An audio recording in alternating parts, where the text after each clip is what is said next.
Hello, welcome to Free Will, Science, and Religion. I'm Chandler Klebs, and I'm here with George Ortega, Jamie Soden, and a new person on our podcast, Anthony Bishop.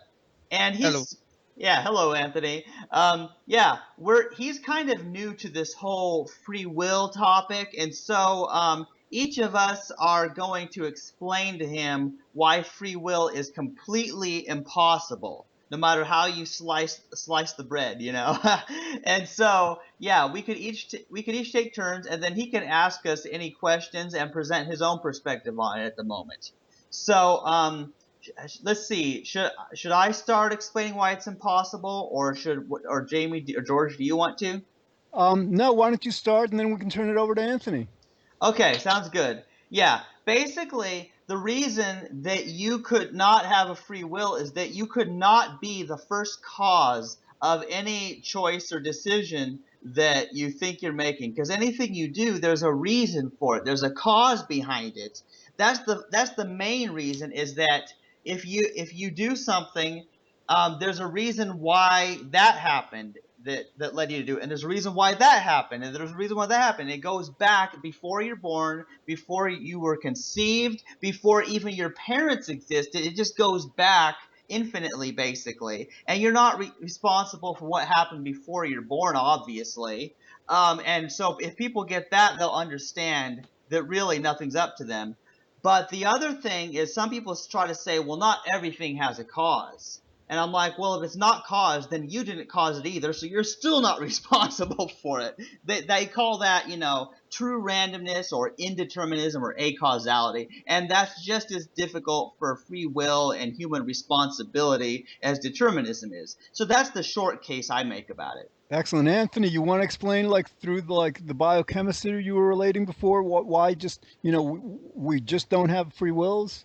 Well, I think it's mostly just to do with chemicals in our brain, which, like atoms and shit, like they put together, they smack, and they create these chemicals and stuff in the air. And I think, to be honest, it's where people are getting brainwashed as well. You get other people influencing, and that creates more chemicals, which actually mess up with the brain cells. And I think, to be honest, if we did have free will, we would be able to do what we want. We'd be able to go out and murder someone or kill someone, and we wouldn't have like the cause of the reaction to it. That's like my side of it and stuff. That sounds good. And related to the chemistry, I mean, certainly, for example, if we have 5, 6 cups of coffee, in the morning, that's going to affect our behavior. If we drink a few beers, that's going to affect our behavior. We take these prescription meds, that often affects our behavior, our thinking and stuff. So that's clear. Yeah. But another way, Anthony, is like, for example, like in terms of the brain, and Chandler, this relates to what you were explaining relative to causality, is like we have our brain is in a certain state at this present moment, right? And Yeah. that our present brain state, all the chemicals, all the neurons in our brain, at the present moment, it was completely caused by our brain state in the previous moment. And that brain state was caused by the brain state in the moment before that. So this causality applies to our brain and to all the neurons within it. Yeah, I mean, it's like with sleeping pills. I mean, the reason why we have sleeping pills is because some people have trouble sleeping at night, and if we had a free will, we'll be able to doze off whenever we want. But because we don't have a free will to choose when to sleep or not, sometimes getting off to sleep um, at night times can be problematic if you've got sleeping disorders. Um, my antidepressants that I'm on right now, right, have a sleeping drug in them. My antidepressant's called mirtazapine, I believe it's called, and it has a sleeping pill kind of agent inside of it, and that makes me drowsy at night times. So even when I'm not fatigued, I would still doze off after I've had them. Yeah, that's a very good point, Jamie. Why would there be sleeping pills if people could just choose to fall asleep? Yeah. I mean, Sense that. yeah. Yeah, that's the deal. Like, now, first of all, the kind of control that people think that they have when they think they have a free will is they seem to believe that they can feel what they want to feel and think what they want to think. And like, now we know that nobody can be free of causality anyway, because that's impossible. But like the closest thing to having the kind of free will that a lot of people are thinking about is you would have to control your brain chemistry.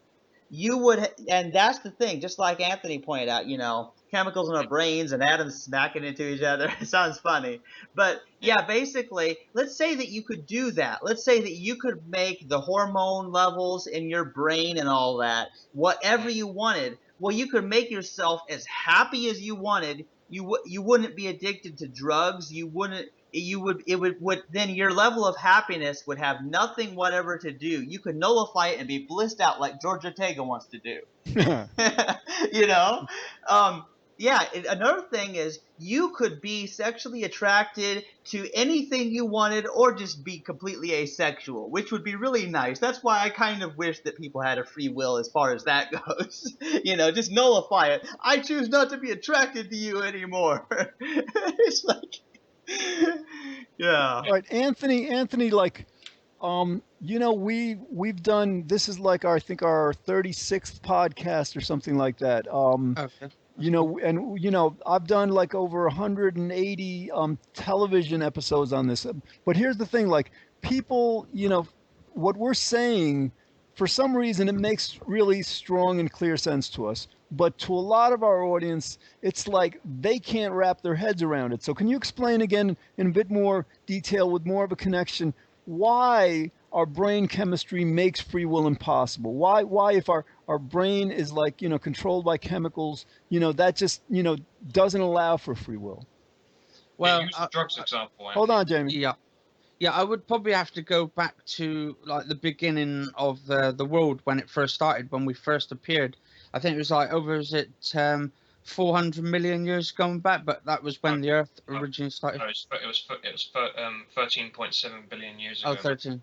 Yeah. Well, the universe is, I think, 13.8. I think the Earth is about 4.5 billion, I think. Yeah. So when this originally started and stuff, and the Earth actually originally came here, they said it was all to do with the Big Bang, and basically, I think it was all to do where all these like combustions, like hitting each other and stuff, and smacking against each other, which created it, and then so we appeared. And I think, to be honest, because they were chemicals in the air as well, in the universe, we've got a lot of chemicals. And if you're smacking certain chemicals against each other, you're creating something new. And basically, I think it created us in the Big Bang theory of it, if you see what I mean. And I think how these chemicals they reacted to our human cells, which actually affected our brain as well. So they're basically controlling us. I mean, although we haven't got free will, we have to an extent, but we still are in like the middle where we've got to keep into the law book and stuff. I mean, if we're going outside the law book, we're getting in trouble. So technically, we don't get that freedom of like causality and stuff.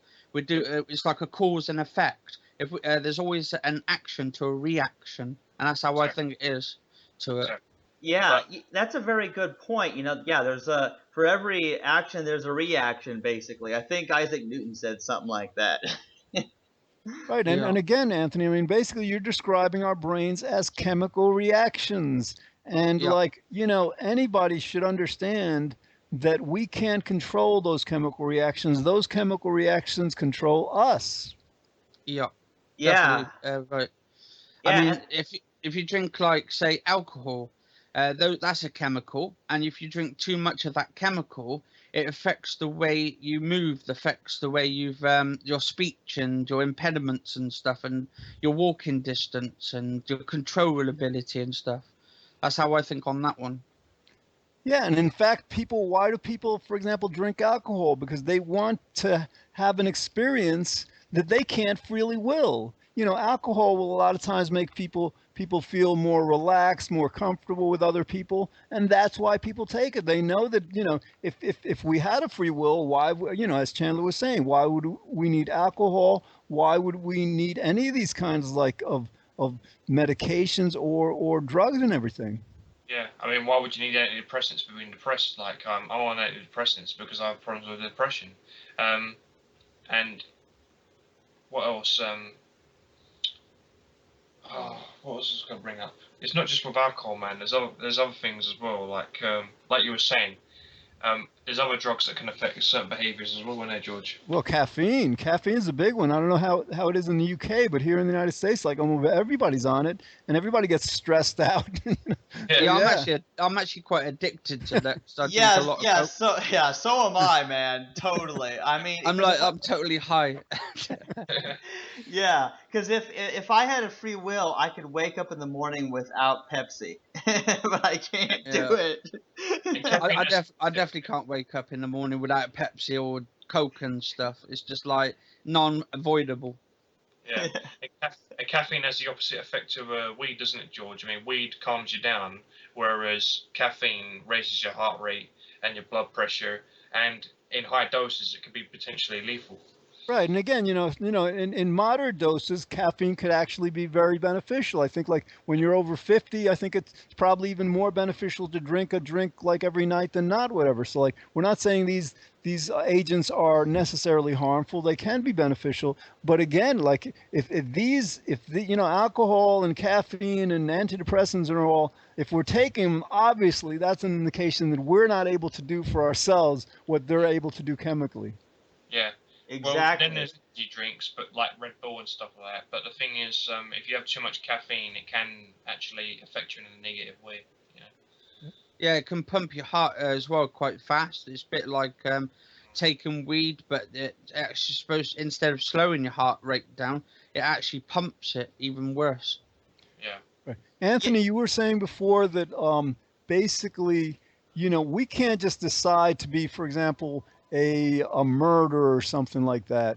Um, we, basically, and the part of this is like we also can't decide to just feel really, really good. Um, hold, one, I got to mute my mic for a minute because there's a call coming in. But like, yeah, Anthony, you want to address that? Yeah, I think to be honest, if you think about like murdering someone and stuff, like it's just like an image in your head, like you want to go and kill someone. But I think it's because it's a reaction, and basically the chemicals are like helping you. But then you think to yourself, well, if you're doing that, the actual particles in your brain and stuff, the cells, they tell you differently because you've got two sides of the brain. One tells you to do something, one tells you not to. And I think basically they have a confliction with each other, the two sides of the brain. And I think that's what, What you mean? yeah. And I think when people say drink alcohol and stuff, they try to use it as a stimulating source so they can actually go into a fantasy world to make themselves think that they're in control for real, but they're still not in control. It's just their fantasy they want to get away from.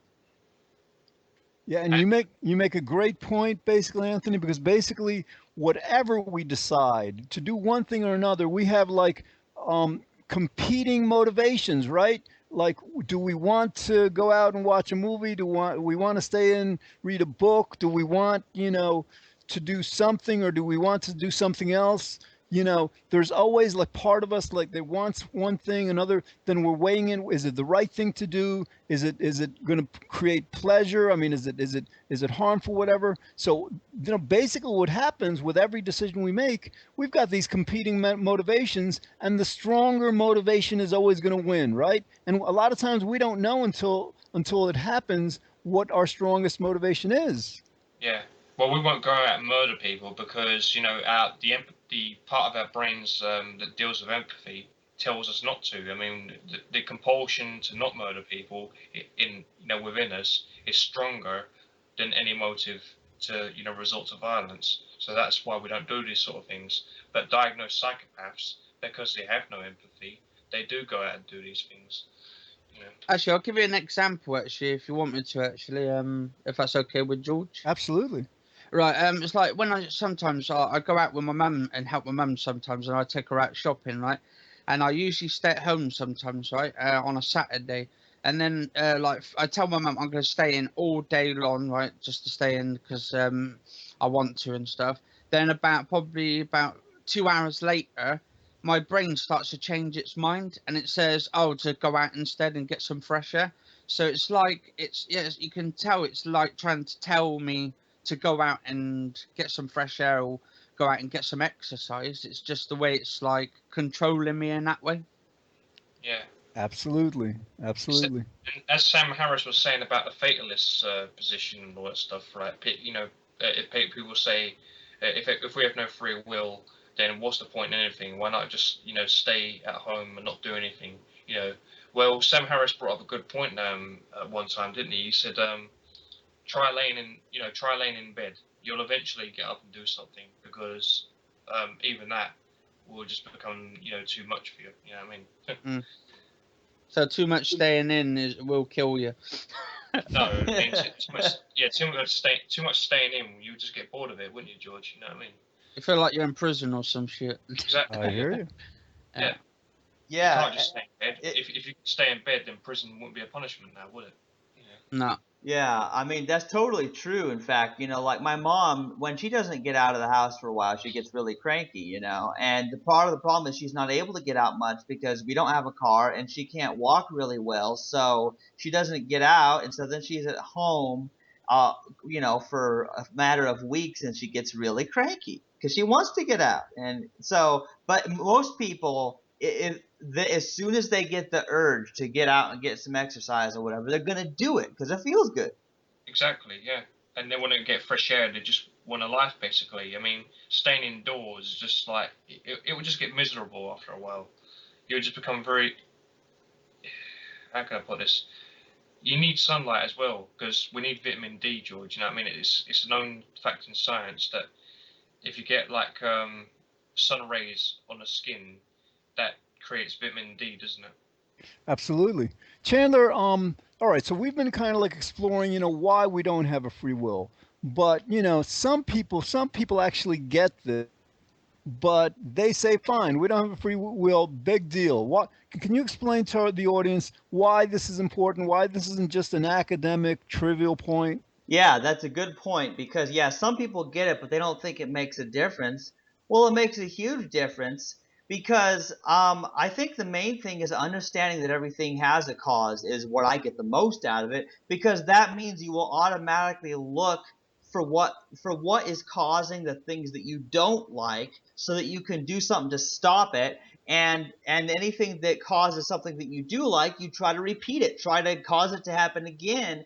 And it's the basic understanding of causality that's most important with that. But it also understanding that, like, let's say, even if it wasn't the whole causality, even if it didn't give us any ability to change things and everything, let's say everything was indeterministic and random and totally acausal and that things happen for no reason. Even then, it's still better for you to understand that people aren't to blame for what they do, and that you're not really to blame for what you do, because that means you don't hate others, you don't hate yourself, you no longer feel like punishing people, you don't have the desire for revenge, and so it improves all your relationships with other people. And basically, sometimes you get along better with people, you communicate them because you're no longer, blaming them for the way they are. And sometimes you still have to quit talking to certain people because they can't be reasoned with, and they only keep hurting you when you talk to them. But you no longer feel guilty. Like, I used to feel guilty for defriending or blocking people on Facebook. Like, seriously, I felt like, oh no, I'm bad because I have rejected this person. But at the same time, hey, I don't have a free will either, and I'm not gonna take abuse from the things they're saying to me. Absolutely. Anthony, how long has it been that you've understood that free will is an illusion? Like, what do you find has changed within yourself since reaching that understanding? Well, I've only recently just got into all this and stuff. Been watching a lot of videos and just like sitting down and watching them and that. And I've been finding like a real self of me and stuff, like a real part of me that's changed a little bit. Like I mean, I, in a way, right? I used to didn't like people from other countries, but then I find myself, to be honest, they're like us anyway. They're just normal people, aren't they, from other countries? Like I found myself like Yeah, just grow up in different cultures. Yeah. different cultures, and we're all human at the end of the day. We've all got feelings, and we've all got this connection of chemicals running through the air, which is exactly the same. I mean, some people's chemicals are different and they change a little bit, but our personalities and our likeness and our love for our countries are all pretty much the same and stuff. Absolutely. I mean, you know, you recognize, like, if nothing's up to any of us, I mean, does it ever really make sense to like blame someone? You're right. Like Chandler was saying, we may have to like unfriend somebody on Facebook, or if somebody doesn't treat us well, just as a matter of conditioning, we may have to like resort to self-defense, you know, emotional self-defense, whatever. But like to the extent we do that without hating the person, without blaming the person, holding the person fundamentally responsible, that not only helps them, because then, you know, they're kind of like protected from our wrath. It helps us because, like, when we feel, you know, again, Chandler was talking about guilt. A lot of times we also feel anger and hatred toward other people, and when we're not feeling those feelings, we're going to be feeling a lot better. Yeah. I mean, I've Damn had to block a couple of people myself because actually I've had to block more than two people actually because of the accusations I've been receiving. Same thing with Chandler Klebs. I mean, he got accused of something really stupid because he likes My Little Pony. Yeah. Yeah, it's interesting. And you know, here's the deal. Another reason this helps in like is like mental health stuff. People, if they believe in free will, then they're not gonna seek psychology, psychiatry. They're not gonna seek mental help for problems they have because they're gonna try to use their free will, which they don't have, and they're gonna fail miserably.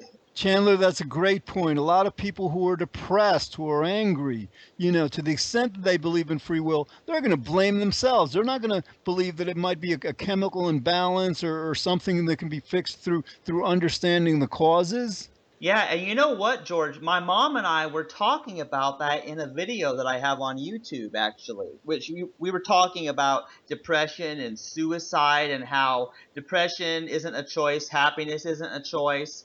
And and she's planning to publish her third book about that. She hasn't written it yet, but that's what she wants to talk about, you know, is about what causes people to commit suicide. Wow, that's great. Absolutely. Because my friend and co-host of the Manhattan Show, Nick Vale, you know, he was suffering kind of like from like, you know, feelings of guilt and depression and stuff. Just like he didn't, you know, he's a pretty, you know, he owns the family business, whatever, in Manhattan and stuff, and he's doing well now. But for a while, the business wasn't doing well, and he, you know, his life didn't kind of like proceed, you know, completely the way he wanted it to before, and he was blaming himself, right? And so, like, yeah, finally, when he got that free will is an illusion, all of a sudden, that guilt, that wrongful guilt just lifted. I mean, it's kind of like this free will stuff. It's a burden. It really burdens us, not just with things that are wrong, but things that are hurtful.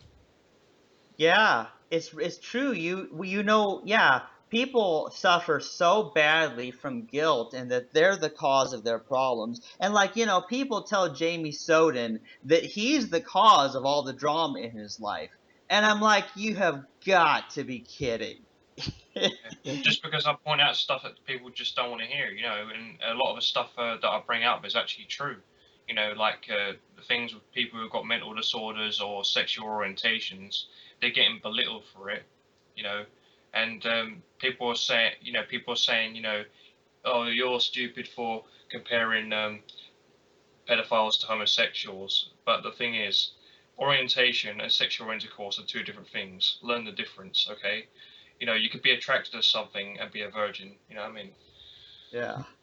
Anthony, like here in the United States, our educational system teaches us, you know, that human behavior, I think animal behavior, just behavior of all organisms, is based on nature and nurture. Do you guys get the same kind of like training in the UK? Because I mean, I think this teaching, this understanding in biology and psychology relates so completely to free will. I would say, to be honest, yeah, I'd probably agree with you on that actually, because I mean, it's like babies. If you put babies and stuff towards baby animals, they're pretty much the same. It's like I used to have a dog, and she was like a little baby and stuff. It always came up to me, started moaning and crying and stuff, and you have to treat those puppies exactly the same as a human baby and stuff, because they want everything what a baby wants. They want to be loved, they want to be nourished, and they want to be like to be grown up and have their own sort of family and stuff. And it's a beautiful thing. It is, and the thing is, like, so, like, we don't attribute that, whether it's in animals or ourselves, to a free will. We know that's either our genetics, that's passed down in our genes through our parents, or it's something that we've learned. But, like, whether it's learned or genetic, I mean, there's no room for free will there. There isn't. And George had a really awesome chapter in his book Exploring the Illusion of Free Will, as well as an episode about it. Like if you have a free will, then what age does a child gain a free will? Because we don't blame other non-human animals for their behavior, and we don't blame human infants for their behavior. So at what age do these people magically get a free will? Actually, Yeah, I really, mean, they assume actually, Karen. it's really stupid, right? That they assume that you're an adult just because you reached the age of 18, when psychology has actually proven that we're not actually adults until we're over the age of 20 at least. And it's people just have this completely wrong idea about the justice system. It boggles your mind sometimes. I mean, would you consider like an 18 a real adult, Anthony? I wouldn't, not until you're at least 25, because I think at that age you're more than enough to be an adult. Like, I mean, some parents won't even let their kids go out until they're at least 24, 25, and they're always watching them and stuff. Yeah. And what really annoys me as well, like I was watching this episode on the news going back, I think it was last year, about this bloke who had this dog, and this dog was attacking the police, right? Mm. And to be honest, they shot the dog, and I'm thinking this was in America somewhere, but I think this bloke had his dog, came out the side, the police were after him, so he let the dog go up to the police, but the police had no choice to shoot the actual dog because the dog was attacking him. And I'm thinking, to be honest, you can't really blame the dog on that. You've got to blame the owner, because it's the owner who's actually controlling the dog. He's teaching that dog to be vicious and all. And I think, to be honest, that the actual people should be prosecuted, the people. But then again, if free will is an illusion, then that bloke has no way of controlling himself to control the dog either. Well, Anthony, now you raise an interesting question, because, like, if the dog isn't responsible morally, and if the owner isn't responsible morally, is there anyone, anything, God, whatever, is there anything that deserves blame for any of that? I suppose you could blame the way the brain cells, I suppose, the actual chemicals reacting to it, I suppose. But then again, chemicals reacting to your brain, that's basically evolution taken over again. Evolution's taken its form. It's actually wrecking havoc and stuff. But they have this kind of death penalty for like dogs who get vicious with other people or their owners, when you could just simply put a muzzle on them and they won't be able to bite anyone, would they, George? You know what I mean? Yeah. That I mean, again, yeah. The problem with free will belief is it puts the onus of change on the individual, who really isn't responsible for what's going on. Whereas, like, a better, stronger level of control is society. If society, operates in certain ways, has certain laws, has certain instruction and all, then that ensures that we as individuals are going to behave in certain ways. Yeah. And you can't blame the dog for having an abusive owner, can you? You know what I mean? Of course. Yeah, and you know what? I saw a really stupid page on Facebook where somebody was saying that all pit bulls need to be killed because they're evil animals or something. And I'm like, dude. I really shouldn't have in hindsight, but I was commenting and I'm like, well, you know what? Humans are a lot more harmful than pit bulls. Yeah. Yeah, Chandler, especially since we invented a fucking nuclear warhead. yeah, we're running out of time. You want to wrap this up, and I guess we can do maybe one more if you guys like. Yeah, maybe. Okay. You've been listening to Free Will, Science, and Religion with Chandler Klebs, George Ortega, Jamie Soden, and Anthony Bishop. And there will be more in the future. Hope you enjoy. Bye.